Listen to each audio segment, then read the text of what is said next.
Good evening.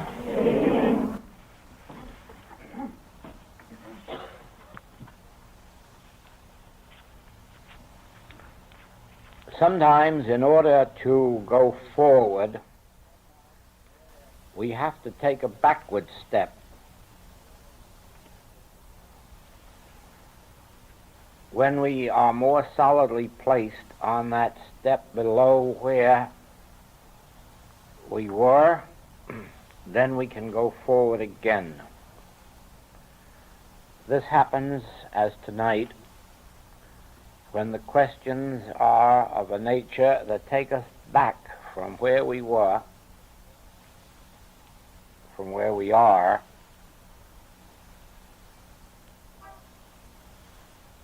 to a step back into the realm of the letter of truth and explanation,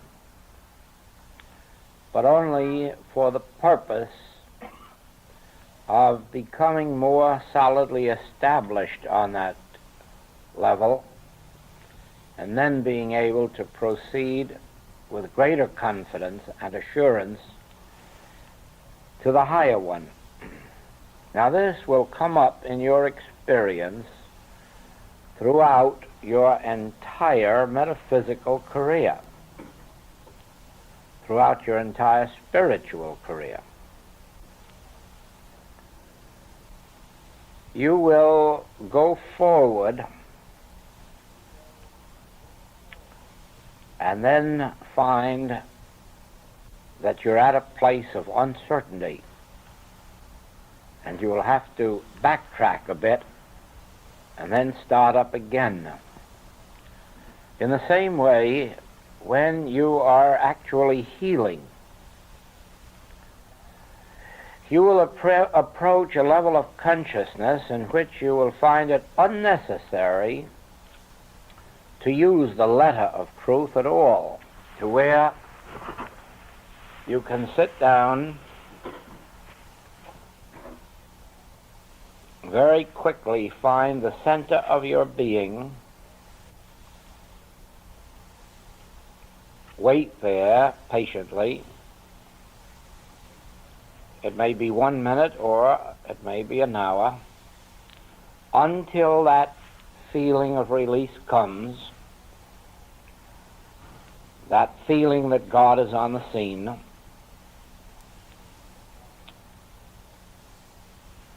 And that constitutes your treatment or healing work. And then you'll find a day when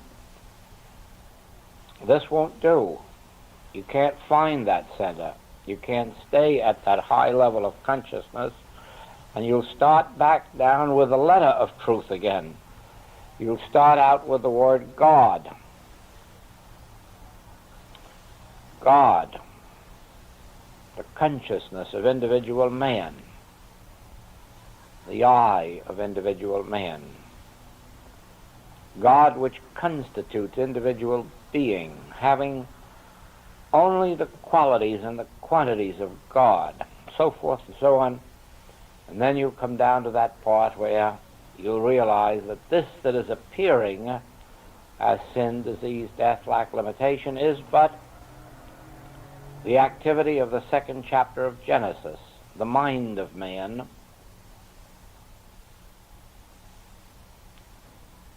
which conceives these pictures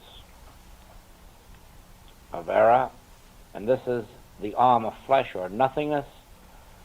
And then through that practice of the letter of truth, you'll again find yourself up on the mountaintop where you can sit, be still, and wait. And then the still small voice will thunder along and bring release. Now, we have something of that tonight. We have been up to the mountaintop. And we got onto cloud 9 somehow or other. And tonight we're going back to 4 or 5. Only that we may have a firmer footing and go up again. And we'll start with this question. Please define soul. You cannot define soul because soul is God. Therefore, it is an impossibility. Nobody has ever been able to define God. Nobody knows what God is. Nobody ever has known. God can never be known. Only God can be experienced, but God cannot be known.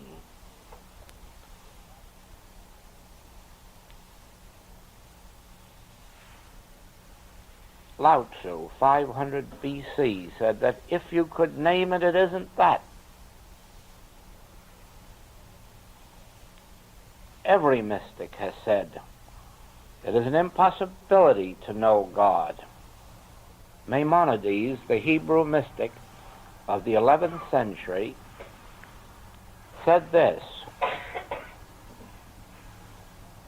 if you say that God is good, or that God is love, or that God is all power, or that God is grace, or that God is infinite, you are saying no more than if you say God is.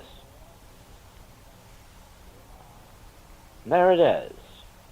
To try to say that God is good is to try to define God, and at the same time is to set up the belief that perhaps something else isn't good, which couldn't be true if God is infinite.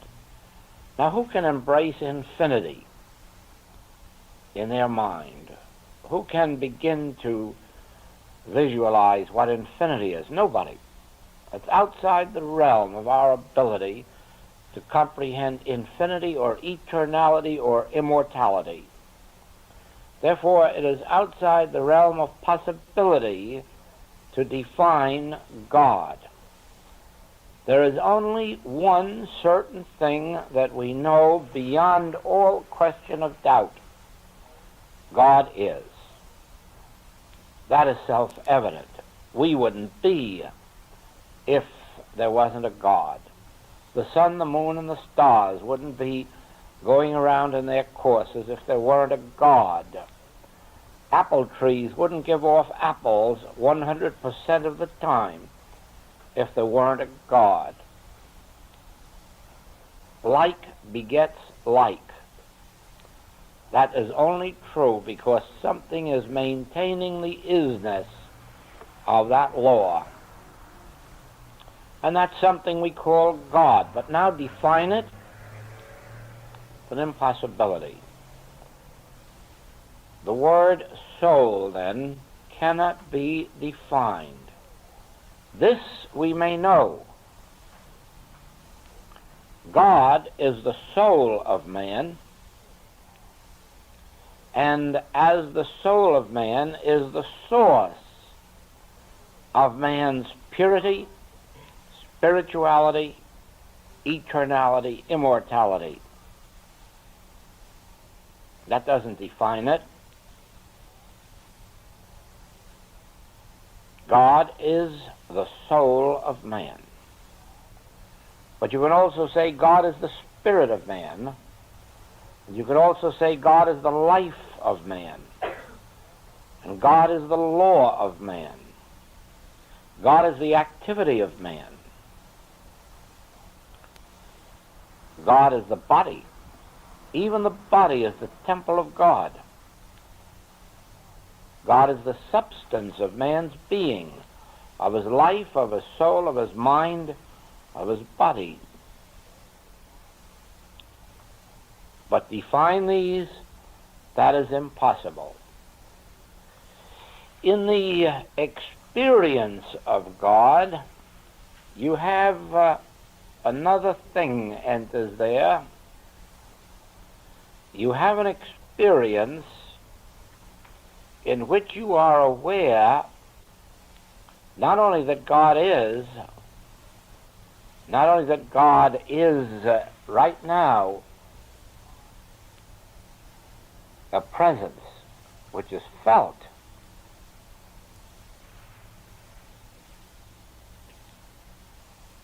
but you still do not know what God is, even in the experience.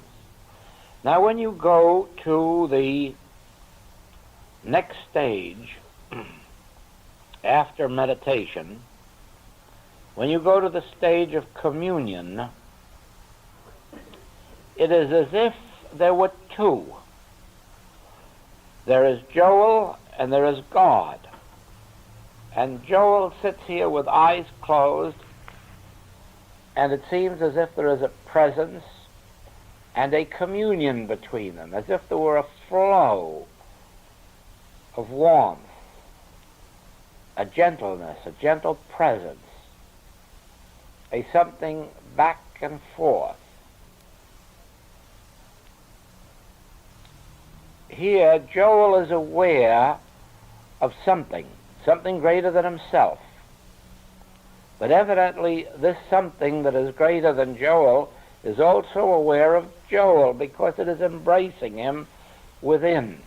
It is flowing back and forth. That may not be what's happening. That's the way it appears to me to be happening. And this sets up two-ness. I and the Father.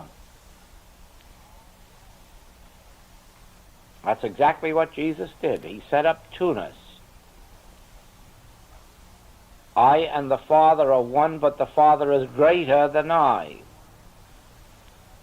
I of my own self can do nothing. The Father within me doeth the works. This sets up two-ness until you commence to realize that it isn't two-ness. It's a communion between oneself and one's self, or between oneself and one's other self, or between oneself and one's higher self. Because there are not two beings here, there is only one, and yet there is something within me that governs me, maintains and sustains me, and yet it is me. Only it is not me on the conscious level, it is me on the level of consciousness. I described that, I believe, last night when I spoke of the difference between the conscious use of the mind in healing work, or being utterly still and letting consciousness itself, without the benefit of any words or thoughts of ours, take over and function. And it does this without words or thoughts, and yet the effects are wonderful. After the stage of communion, there is a still higher stage. And this one has been reached by many, many mystics throughout the ages. It is that stage where there is no longer a communion between me and the Father. There is no Father, there is only me. But not a conscious thinking me. It is where I become that consciousness which operates without thought or action, which just is a state of being. Now, in that consciousness, at union with God, complete oneness, I am not only aware of me, but I am aware, for instance, of looking down at me from up on a star. And at the same time, I'm conscious of myself looking up and seeing the star, and even seeing me up on the star, as if I were in two places at the same time. And then all of a sudden, I find myself looking out at me from the branch of a tree. And I'm inside the branch of the tree looking out, and yet I'm down on the ground and looking up, at me in the branch of the tree, inside the branch, not on the branch, as if I were the branch or the trunk.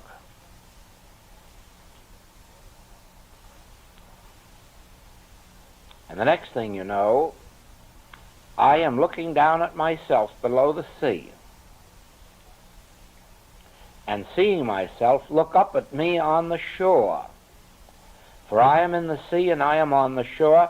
As a matter of fact, I am the sea and I am the shore. It's the shore looking at the sea, but it's me, both of them. This is conscious union with God, and this has been described. This actual thing has been described by more than 100 mystics who have experienced it. The one that we know best in this country is Walt Whitman, when he tells you that he is the life of the grass beneath his feet, and he is the life of the trees, and he's the life of everything that there is. He has had this actual experience of conscious union, not once, but many times.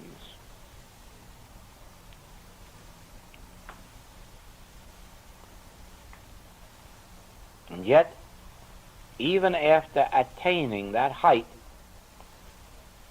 Walt Whitman came right down to earth again and went into the hospitals to help nurse soldiers and sit by their bedside and write letters home for them and mail their letters for them.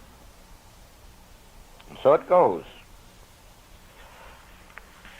Even with that experience, no one has ever described God or soul. Now the next is, please explain illusion. Well, I think that's simple. Anyone who has been on a desert and has seen water on the road in front of them has witnessed an illusion, because on close examination the water isn't there. Or they may have witnessed an entire city just a few miles ahead of them. And after traveling those few miles, and maybe 2 or 3 times more than those few miles, there is no city there. It's a mental picture which you see, which doesn't exist.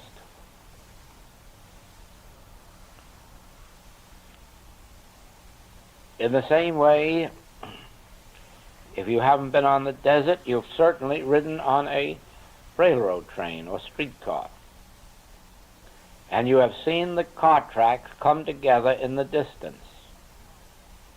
And that's illusion, because no such thing happens. Or you've looked out of your window and seen the horizon, the place where the sky and the water meets. That's an illusion. That's such a strong illusion that until 1492 it had all the people fooled, even the wise ones. But there is no place where the sky and the water meets in the distance. And you can travel all around the globe and never catch up to where the sky and the water meet. That is an illusion. That is a picture in your mind which you actually see, but which doesn't exist.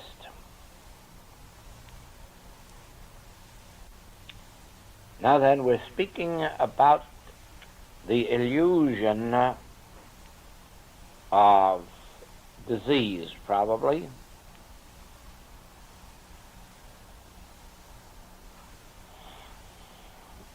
And here, too, you have a picture in thought of a condition that does not exist anywhere. It doesn't exist anywhere. I have a letter today from a lady who wrote me just a few weeks ago saying that her grandchild had leukemia and was given up by Materia Medica with no hope for its cure, and would I help? And I have a letter today on my desk saying the doctors have pronounced this child cured in just a few weeks. Now,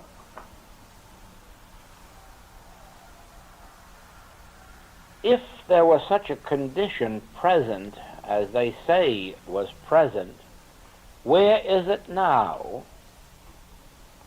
If it was present then and is cured now, what cured it? It received no medicine. It received no diet. It received no material help of any kind. Now, what cured it? What changed the condition, the bodily, physical condition, from then to now? Nothing. Nothing. Nobody touched it. Nobody touched it. The doctor gave it up. Evidently, then, the condition didn't actually exist in the mind or body of that child. It existed as an illusory concept. And where? Not in the child, in the human mind, the universal human mind. And that child just happened to be a victim of that particular picture. Some other child was a victim of polio picture. Some other child was a victim of pneumonia picture, because in no case were the children responsible. It must have been a universal belief, and this picture existed in the universal human mind, mind of belief, second chapter of Genesis, and it pictured itself, or outpictured itself, as a picture in the mind of that family. The condition hasn't been dispelled. The picture has been dispelled. How has it been dispelled? In the same way that the picture on the desert is dispelled, by knowing the truth. The moment you know that the water doesn't exist on the desert, you start your car and go right through it and find it isn't there. It was your knowing that it was illusion that dispelled it. If you hadn't known it as illusion, it would have continued to fool you.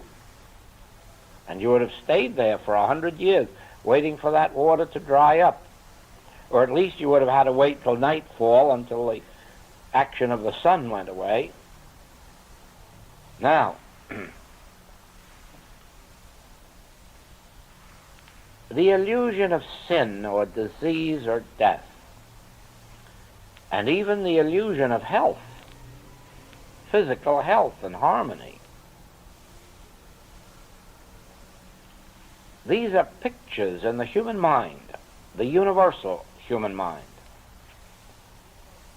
Now, in the ordinary metaphysical practice, the object of your work is to exchange these illusions of sin, disease, and death for the illusion of health. And so it is that when the doctor reports that the body is well, you smile and give a testimony as if that wellness were any more of reality than the sickness, like our child. This condition of health is just as much of an illusion as the condition of sickness was. That's how the healing was brought about. If I were working from the standpoint of merely trying to unsee the illusion of disease, the chances are we would not have been successful.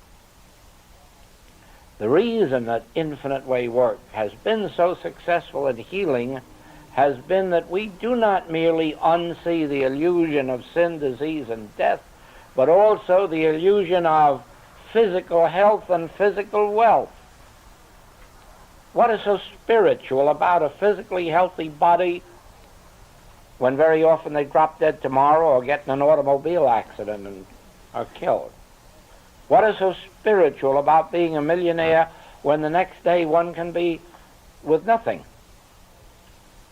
There's no more spirituality in millions than there is in pennies. There's no more spirituality in a perfect heart than there is in a diseased heart. And if you want to see real healing work, don't get overjoyed when the doctor says the heart's beating normally and the pulse is normal and this and that. He may mean that it's just normal for your age, but tomorrow you'll be a day older.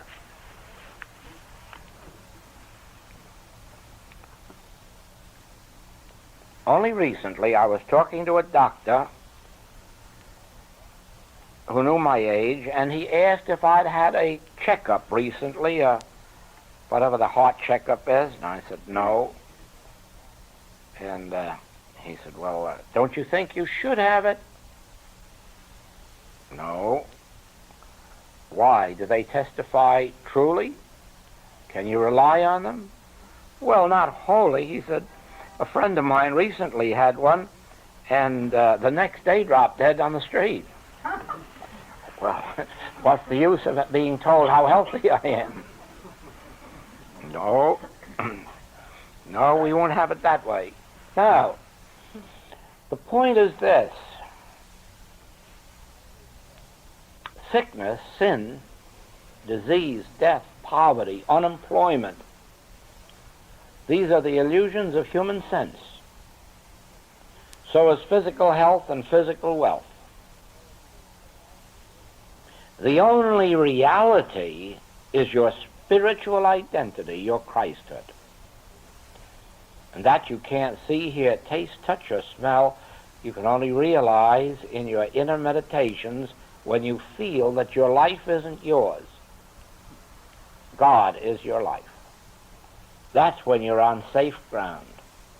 Not when you believe that you are healthy. No, you're not safe then. Not when you believe you're wealthy. You're not safe then.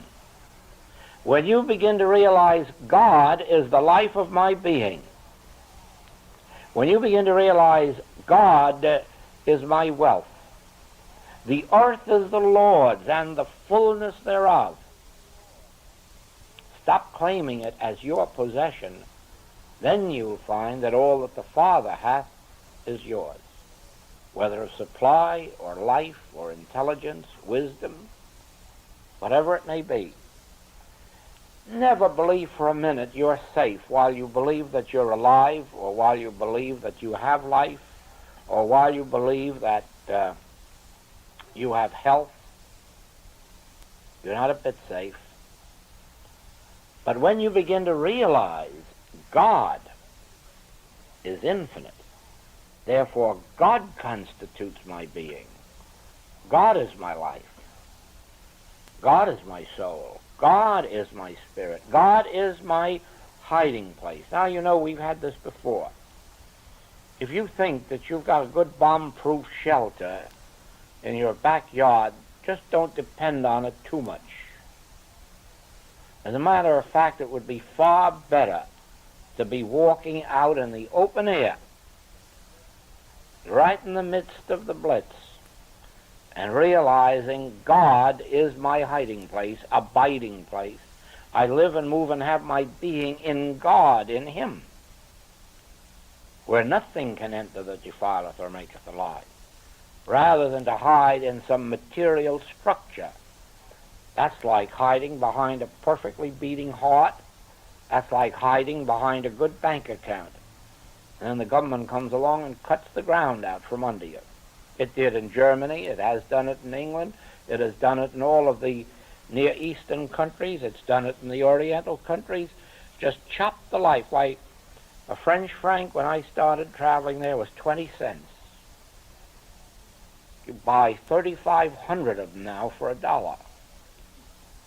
So just supposing you had 3,500 francs, you had $70. Today you've got one.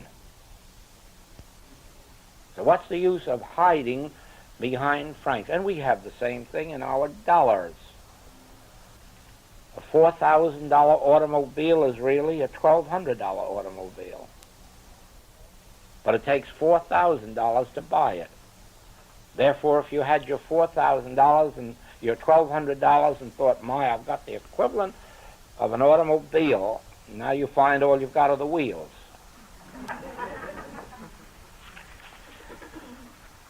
It is the same with the body.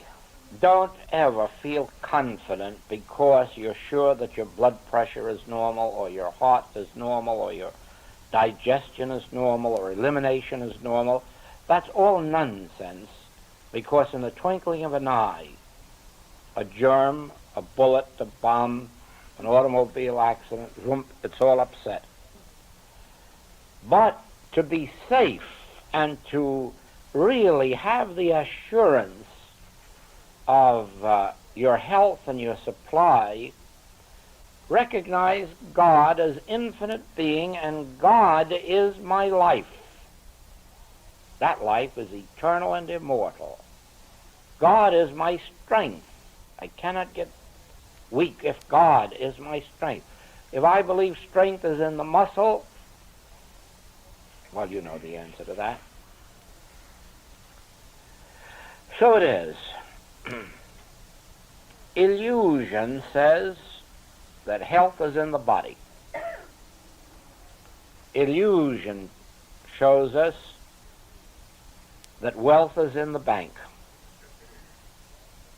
Reality says, I am the Lord God Almighty, and beside me there is no other. I in the midst of me is mighty. I is the life of my being. I is my fortress, my abiding place, my high tower. Literally, whether I sit here in this room, walk out on the street, or hide in a concrete shelter, I still have to realize God is my abiding place. I dwell in the secret place of the Most High. I do not dwell in a body of flesh. I do not dwell in so many heartbeats per minute. I do not dwell in a good or bad digestive system.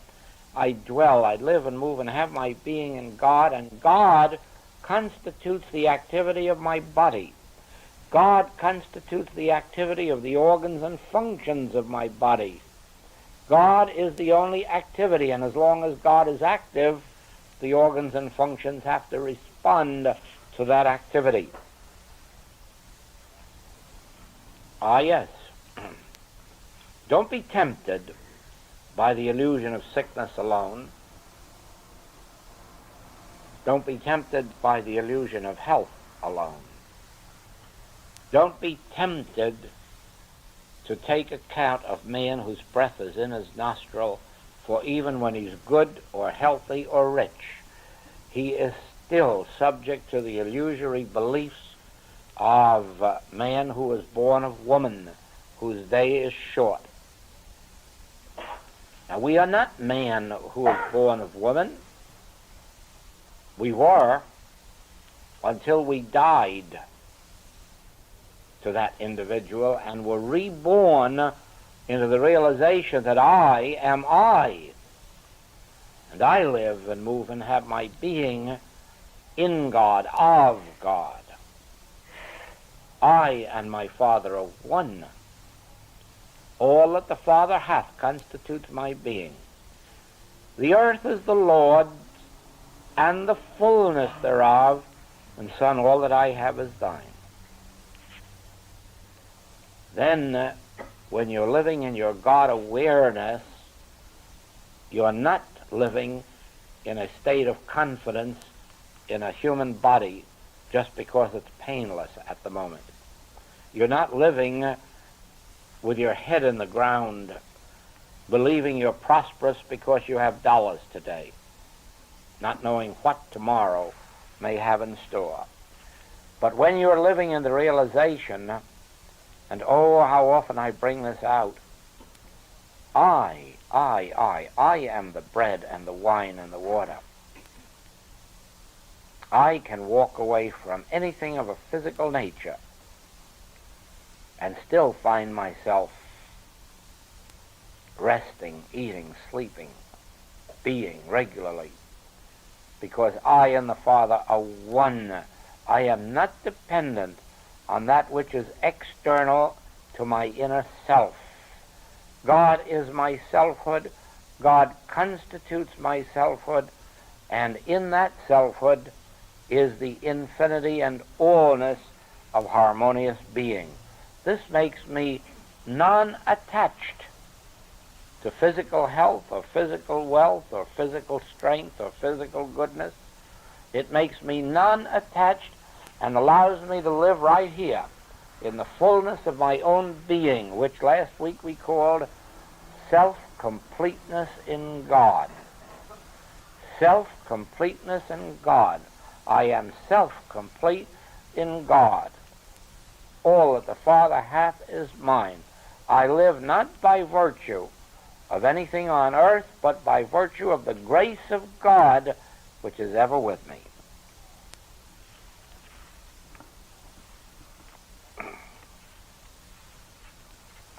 Now that covers this question when concerned relative to a physical appearance. That takes that whole question in and answers it for you.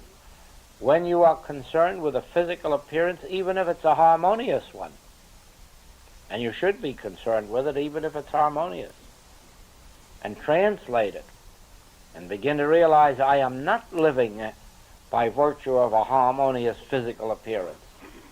I'm living by virtue of the grace of God, the Spirit of God in me, which is closer to me than breathing, nearer than hands and feet.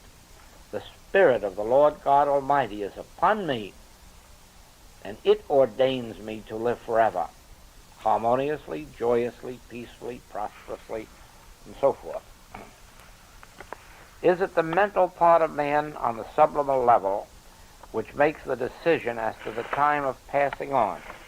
Now you see, passing on is part of the illusion.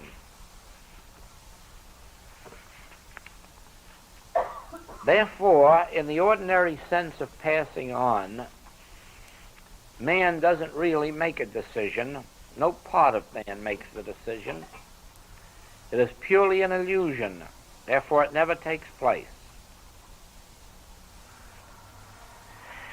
Man may come to a place in his life where he sees no further use of going on, or his difficulties are such as to make him want to jump out of his skin, and he can then gradually give himself up and walk out of this picture by what we call death. But remember, all he's doing is living an illusion, because it can't really happen. There is no such thing as passing on.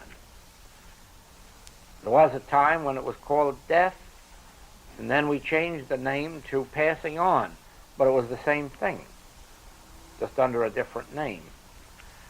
But there is no such thing as death, and there is no such thing as passing on. That whole picture takes place as an illusory experience. The experience now of transition, that's quite a different thing. Those on the spiritual path do not die or pass on. They make a transition which has nothing to do with dying or passing on, because it's not an act of theirs, it's an act of God. Transition is not what we do, but what happens to us by the grace of God. And you can understand it better if I describe it this way. Let us say that you're an infant, and you make the transition from infancy to childhood. Now you have an entirely different looking body.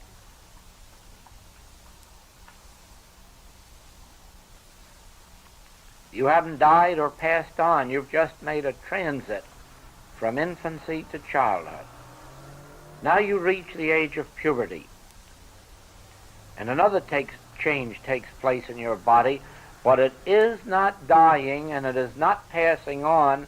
It is a transitional stage into another phase of life.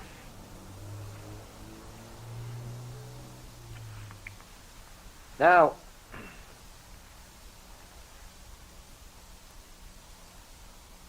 as you reach the upper teens, you pass into still another phase of life, completely different than 12, 13, 14, 15. All of life looks different. Everything takes on a different complexion, and that is because you've made a transition out of childhood. Not only dolls and toys don't interest you anymore, but even baseball and basketball and football are getting a little bit monotonous because there are wider horizons ahead. You're commencing to see a world outside of the playground, a world outside of your neighborhood movie. That's a transitional stage. All of you who have had children go, you don't remember how bad it was for you to go through. Your parents remember. But you do remember how difficult it was for your children to go through. And you know with feeling just what they are experiencing when they go through that transitional stage that's going to take them into adulthood, where they really have a thinking, reasoning mind, where they really can be logical. And now you've made another transition, but they didn't do it consciously. It was done for them. And as a matter of fact, they had a struggle to accomplish it, to get through. So you keep right on, and one of these days you find yourself in truth, and when you get into truth very far, you find you're in another world. You've left all of that other world of bridge and golf and tennis. You've left all that world of dancing and theater, and you're in an entirely new world where you're thinking of God, talking of God. Well, you know, other people looking on must think you're crazy. I know I've been called that many times, and with good reason, when you stop to think of the basis that they were thinking out from. We're in a different world. We've already made a transition. We've already made a transition from this world.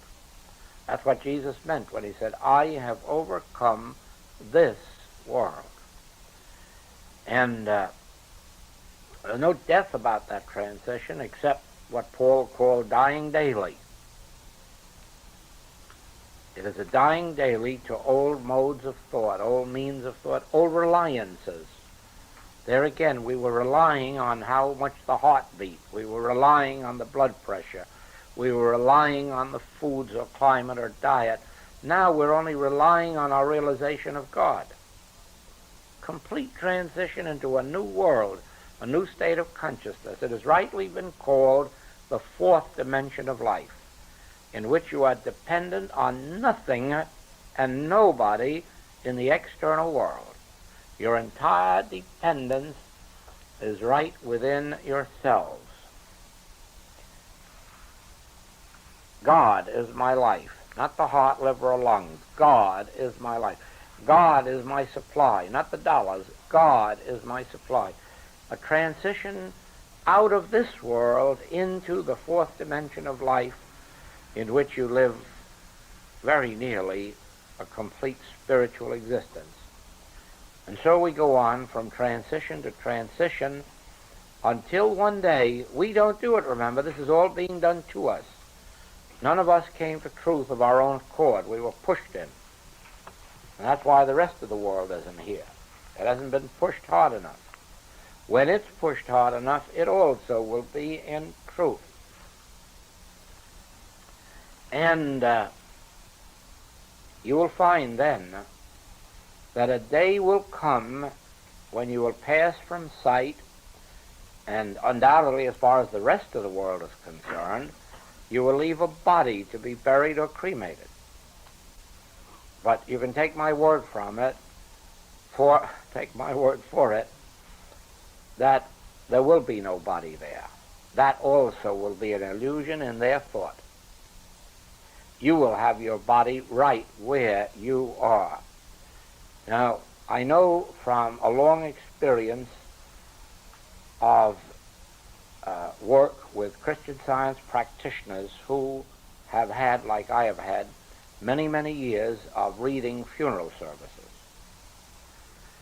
that many of them have had the experiences that I have had of actually seeing the person standing at their own casket, looking out and smiling and saying, I'm not there. That has happened in my experience several times, and I have spoken to many, many practitioners who have had the same experience of seeing actually the person and seeing them laugh and say, it's no use. Of course, that is the meaning of the whole story of the resurrection. He is not here. He is risen. That's the whole meaning of the story of the resurrection. He is not here. He is risen. Where is he? There he goes, talking to the gardener. And then pretty soon his mother catches up to him, and they have a talk. And then a couple of the disciples come along, and they have a talk. Why, certainly, he is not here. He is risen. And you are not here in your flesh. The moment you have come into truth, you have risen to some measure above the illusion that you are in a physical body, and you're commencing to perceive that your body is something within your own consciousness. That's what gives you dominion over it. It is within you, and it is subject to you. I am the way, the truth, and the life. I am the law. I am the resurrection. If you destroy this temple, in 3 days I will raise it up again. And so it is that by virtue of I, which is consciousness, we have dominion over this body. And when it's sick, we can raise it up. And if it claims to die, we can lift it out of the tomb. He is not here. He is risen. This is not an isolated experience of one man, because if it were, it would have no value.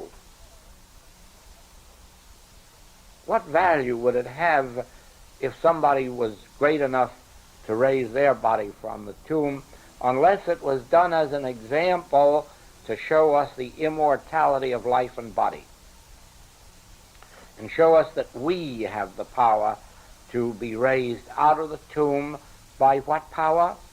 I power, consciousness. I and my Father are one, and all the Father has in mind, and I have been given God-given dominion over everything there is. And it cannot talk back to me. I function it, not by conscious thought, but by letting the body rest back in the I, and then let the I take over and govern without any conscious thought on my part. I never have to tell the body what to do. I don't have to tell my heart how much to beat. I don't have to tell my digestive organs anything, or eliminative organs anything. I don't have to tell any part of my body anything. I release it into the I, which is consciousness, or God. And then let that function. For it is the infinite intelligence of the universe, and therefore it created this body. Therefore it has the power to maintain and sustain this body if I release the body into it. If I take over with a human mind, first I have to determine how many times I want the heart to beat, and then I've got to sit there and be sure that it obeys. But the real teaching is take no thought for your body. Your Heavenly Father knoweth how many heartbeats you need, and it's His good pleasure to give them to you. Full measure. He won't hold out one. On the other hand, He's not too generous. He won't give you one too many. He's just even and right, normal and harmonious. Do you see, this brings us right back up again to that cloud 12, where you do not live by taking thought. Even though you've used all this to come up here, now here you are up here again, where you don't have to take thought for your body, how it shall move or not move, how it shall rest or not rest, how it shall eat or not eat. Now you're up here where you can relax. The earth is the Lord's and the fullness thereof. That includes my body and its functioning. And my thoughts are not God's thoughts, and God's thoughts are not my thoughts, so there's no use of my taking thought for this body. And so now I'll rest.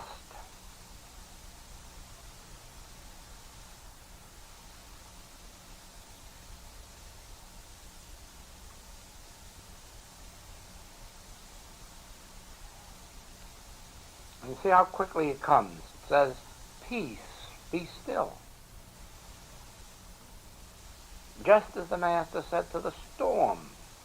What's the difference whether there's a storm at sea or a storm in your body? In either case, don't you say, peace, be still. I don't think either one will obey. But sit here patiently and let I, consciousness, take over, and pretty soon it will say, peace, be still. Or I in the midst of thee am mighty. Or I am thy only life, and I am infinite. Somewhere deep down within you, something will come up into expression to assure you and reassure you that you've relaxed and yielded. You've surrendered yourself to the infinite invisible, and in one way or another, it will let you know that it has taken over. Whether this is your body or your patients or your students makes no difference.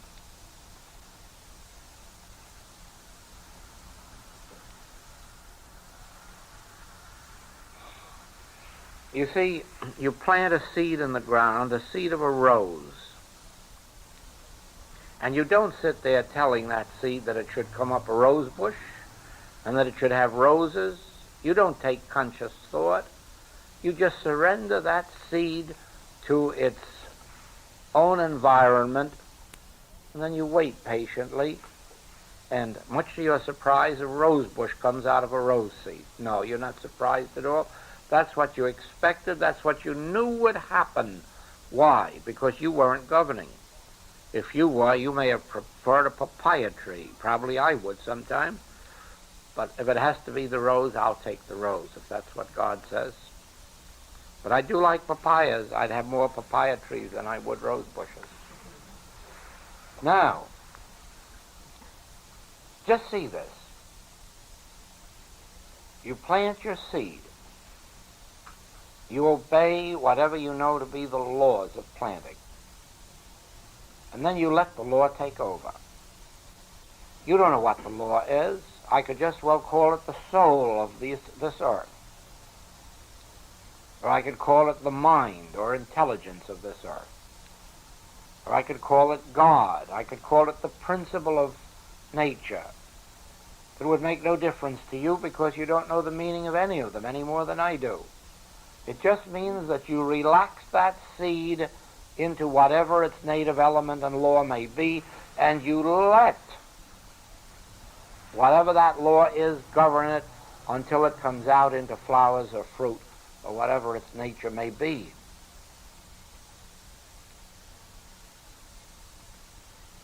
So it is. We give back our bodies, we take them right out of the mind. We place our body right back where it belongs, in its native element, in the consciousness that formed it in the womb. Now, could it be in better care than that? We didn't tell the body to have heart, liver, lungs, and so forth, legs, eyes, ears, hair. Being in its native element, the Lord took care of it and provided everything necessary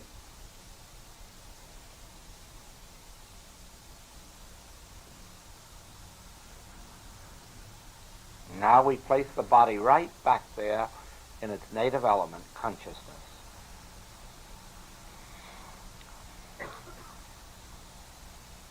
And the first thing you know, up comes from the depths an assurance. I am on the field. Take no thought for your life, for your body. Your heavenly Father knoweth, and it is his good pleasure to govern.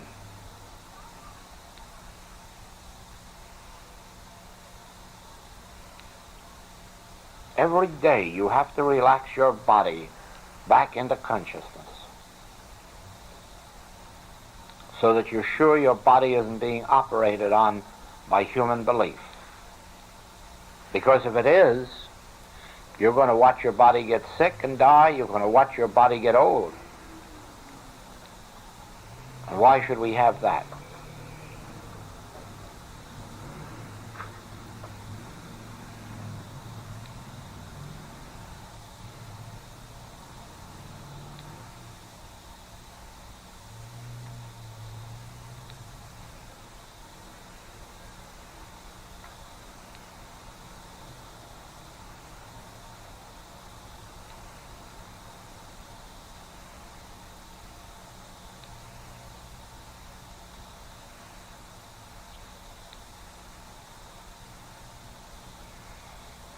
The earth is the Lord's and the fullness thereof. And so I relax my supply back into God. The earth is the Lord's and the fullness thereof, and now I rest back in consciousness and let consciousness feed me, support me, maintain me, sustain me. I'm not looking at man whose breath is in his nostril. I'm leaning back on consciousness and realizing, thou art my bread, my wine, my water. Thou art my inspiration. Thou art the staff of life unto me. Thou art the resurrection of my being and of my body. Thou restoreth the lost years of the locusts.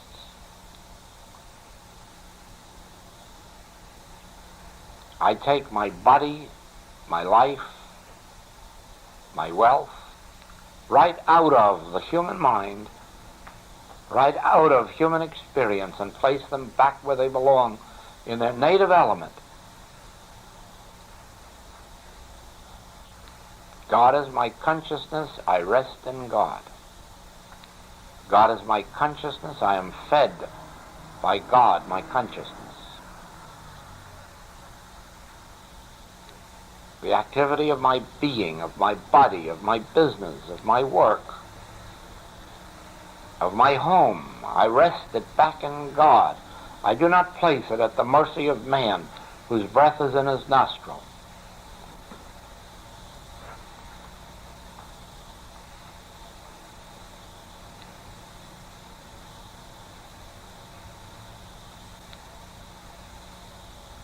And without taking thought, I learned to wait for that still small voice.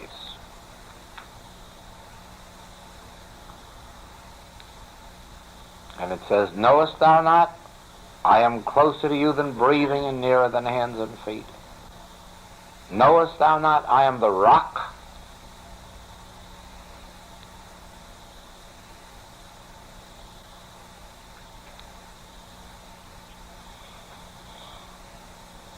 And then I feel something that says, whither shall I flee from thy spirit? Indeed, whither? I'm right here in thy spirit, resting in thee, relaxing in thee.